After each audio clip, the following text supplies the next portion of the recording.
میری ڈاکٹر امجد ثاقب سے پہلی ملاقات 1999 میں ہوئی تھی۔ یہ اس وقت وزیر اعلیٰ پنجاب میاں شہباز شریف کے پرسنل سیکرٹری ہوتے تھے۔ میں میاں صاحب سے ملاقات کے لیے وزیر اعظم ہاؤس گیا۔ ڈاکٹر امجد ثاقب نے مجھے ریسیو کیا اور وزیر اعلیٰ تک پہنچا دیا۔ یہ واپسی پر مجھے باہر تک چھوڑنے بھی آئے۔ میں رخصت ہونے لگا تو انہوں نے میرے کان میں سرگوشی کی، میں بھی جرمن ہوں۔ میں نے چونک کر ان کی طرف دیکھا اور گرمجوشی سے ہاتھ ملایا۔ جرمن ایک کوڈ ورڈ ہے۔ ہمارے ملک کے لاکھوں لوگ اس کوڈ ورڈ سے واقف ہیں، لہٰذا میں تفصیل بتا کر آپ کو بور نہیں کرنا چاہتا اور اس سٹوری کی طرف آتا ہوں۔ ڈاکٹر صاحب DMG افسر تھے۔ میاں شہباز شریف ہر دور میں جوان افسروں کو اپنے ساتھ رکھتے ہیں، لہٰذا یہ بھی ان کے قابو آ گئے۔ جنرل پرویز مشرف کا دور آیا اور یہ مختلف دفتروں اور پوزیشنز پر کام کرتے رہے۔ میں نے بھول گیا۔ مجھے غالباً 2002 میں ان کا فون آیا۔ یہ اسلام آباد آئے اور میں نے ان کے ساتھ راول ڈیم کے کنارے واک کی۔ ڈاکٹر صاحب نے واک کے دوران بتایا، میں نے گرامین بینک کی طرز پر ایک ادارہ بنایا ہے اور میں اسے فل ٹائم جوائن کرنے کے لیے نوکری چھوڑ رہا ہوں۔ مجھے ان کی بات عجیب لگی۔ کیونکہ DMG پاکستان کے تمام نوجوانوں کا خواب ہوتی ہے۔ مائیں پوری زندگی اپنے بیٹوں کو AC اور DC دیکھنے کے لیے خواب بنتی رہتی ہیں، لیکن ڈاکٹر صاحب یہ نوکری چھوڑنا چاہتے تھے۔ دوسرا، پاکستان کا ہر ملازمت پیشہ شخص زندگی کے کسی نہ کسی حصے میں عبدالستار ایدھی یا بل گیٹس بننے کی کوشش ضرور کرتا ہے۔ یہ شوق زیادہ تر لوگ چھٹی لے کر پورا کرتے ہیں، فیل ہوتے ہیں اور پھر دوبارہ پرانی تنخواہ پر کام شروع کر دیتے ہیں، جبکہ چند سر پھرے استعفیٰ دے کر یہ حماقت کرتے ہیں اور پھر عمر بھر خود کو کوستے اور دیواروں کو ٹکرے مارتے رہتے ہیں۔ میں نے زندگی میں آج تک چند ایک کے سوا کسی کو نوکری چھوڑ کر کامیاب ہوتے نہیں دیکھا، لہٰذا میں زیادہ تر لوگوں کو مشورہ دیتا ہوں کہ آپ نیک اور اچھی بیٹیوں کی طرح چپ چاپ خاوند کے گھر بس جائیں۔ باہر کے حالات بہت خراب ہیں، بڑا پھینٹا پڑے گا وغیرہ وغیرہ۔ میں نے ڈاکٹر صاحب کو بھی یہی مشورہ دیا۔ میں نے ان سے عرض کیا کہ عبدالستار ایدھی اور ڈاکٹر یونس جیسے لوگ ہم سے مختلف ہوتے ہیں۔ ہم عام لوگ ہیں، ہم ایک خاص حد تک خاص ہو سکتے ہیں، ہم اس حد تک آگے نہیں جا سکتے، چنانچہ آپ چپ چاپ کام کریں۔ میں نے ان کو عبدالستار ایدھی کا ایک واقعہ بھی سنایا۔ ایدھی صاحب سے کسی پولیس افیسر نے کہا تھا کہ میں بھی آپ کی طرح ویلفیئر کا کام کرنا چاہتا ہوں، میں کہاں سے شروع کروں؟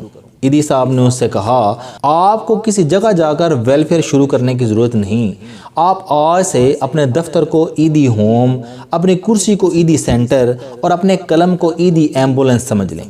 آپ اپنے عہدے کو ویلفیئر اور اپنے ہر ملاقاتی کو ایدھی سینٹر کا ضرورت مند بنا لیں، آپ مجھ سے آگے نکل جائیں گے۔ میں نے ڈاکٹر امجد ثاقب کو مشورہ دیا کہ آپ کا فیوچر بہت برائٹ ہے، آپ اپنے قلم اور عہدے سے ڈاکٹر یونس سے زیادہ خدمت کر سکتے ہیں، آپ لوگوں کا مقدر بدل سکتے ہیں۔ لیکن ڈاکٹر صاحب کا ارادہ پکا تھا۔ یہ نوکری سے مستعفی ہوئے، اپنی زندگی اخوت کے لیے وقف کر دی اور پھر پیچھے مڑ کر نہیں دیکھا۔ ڈاکٹر صاحب نے اس دوران بڑی مشکل زندگی گزاری، گھر چلانے کے لیے 25,000 روپے ماہانہ پر پرائیویٹ جاب بھی کی اور گھر کے برتن اور زیور بھی بیچے، لیکن یہ ڈٹے رہے۔ میں آج اعتراف کرتا ہوں کہ میرا مشورہ اور ڈاکٹر امجد ثاقب کے بارے میں رائے دونوں غلط تھی۔ یہ اگر نوکری نہ چھوڑتے تو یہ آج نیب کی حراست میں ہوتے یا پھر طویل ترین ضلالت کے بعد ریٹائر ہو چکے ہوتے۔ میرے دوست نے نوکری چھوڑی اور اخوت بنا کر کمال کر دیا۔ یہ بیوروکریسی بلکہ حکومت کاری کے دائرے سے بھی بہت آگے نکل گئے۔ آپ کو شاید یہ جان کر حیرت ہوگی کہ اخوت پاکستان کی پہلی تنظیم ہے جسے دنیا کی سب سے بڑی یونیورسٹی ہارورڈ میں کیس اسٹڈی کے طور پر پڑھایا جاتا ہے۔ یہ تنظیم 10,000 روپے سے شروع ہوئی تھی۔ ڈاکٹر امجد ثاقب نے 2001 میں بشرا بی بی نام کی ایک خاتون کو 10,000 روپے قرض حسنہ دیا تھا۔ خاتون نے 10,000 روپے سے بزنس شروع کیا اور وہ 6 ماہ میں نہ صرف اپنے قدموں پر کھڑی ہو گئی بلکہ اس نے قرض بھی لوٹا دیا۔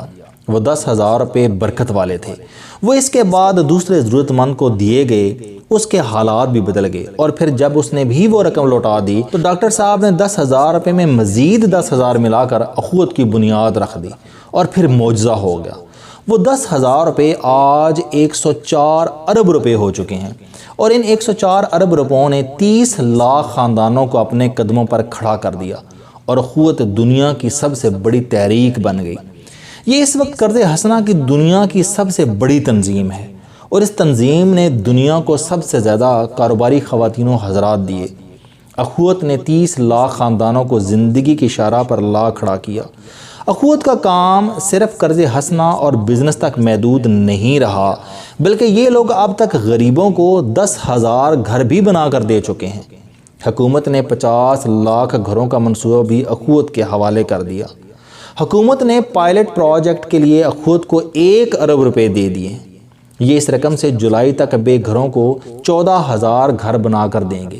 ڈاکٹر امجد ثاقب نے 2015 میں دنیا کی پہلی فری یونیورسٹی بنانے کا فیصلہ بھی کیا۔